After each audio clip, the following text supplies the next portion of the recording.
Have you ever been told to quiet your mind?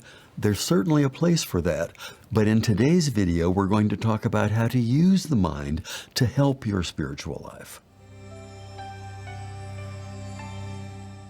Today, as part of our 4-part activity series, we're going to be focusing on the mind and how the mind can help you and your spiritual life. Because the mind is something that not only is always with us, but also can be used to generate not only power, but direction and impetus and encouragement for the rest of our spiritual life, even that part about quieting the mind and leaving the mind behind.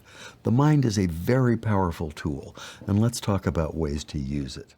One of the things we can do with our minds is learn doctrine, that is to say, the principles and ideas that are given to us by the world's great religions and some of the world's great philosophies that describe their view of the world and how this view of the world has helped people, others, and maybe you to be more fully present and have a more effective spiritual life. Another thing you can do is learn a sacred language. That's what I've done for a number of years. And learning a sacred language, any of the world's great sacred languages, will help bring your mind into focus and give you ideas and tools for developing the rest of your spiritual life. That can be done in a class or maybe in an online class or in a one-on-one session like I do. I've been doing for years. Another thing to do with the mind is to learn philosophy and history, because philosophy and history tell us a lot about ourselves and our spiritual context and how we might negotiate and navigate that context, and how others over history have successfully lived spiritual lives and overcome the things that they found in the world around them. Throughout this process, it will be helpful to do things that support the mind, things like exercise or coffee or taking supplements.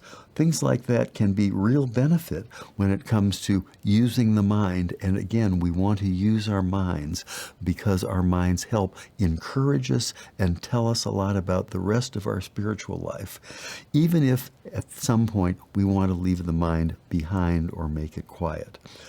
What we really want to do here is talk about making friends with the mind so that it isn't in our way and so that we can use it to benefit and encourage and guide us in the rest of our spiritual life. The mind is important.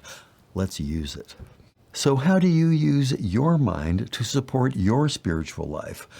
I'd be interested in knowing. Please leave a comment below. And until next time, remember, body, mind, heart, soul, one.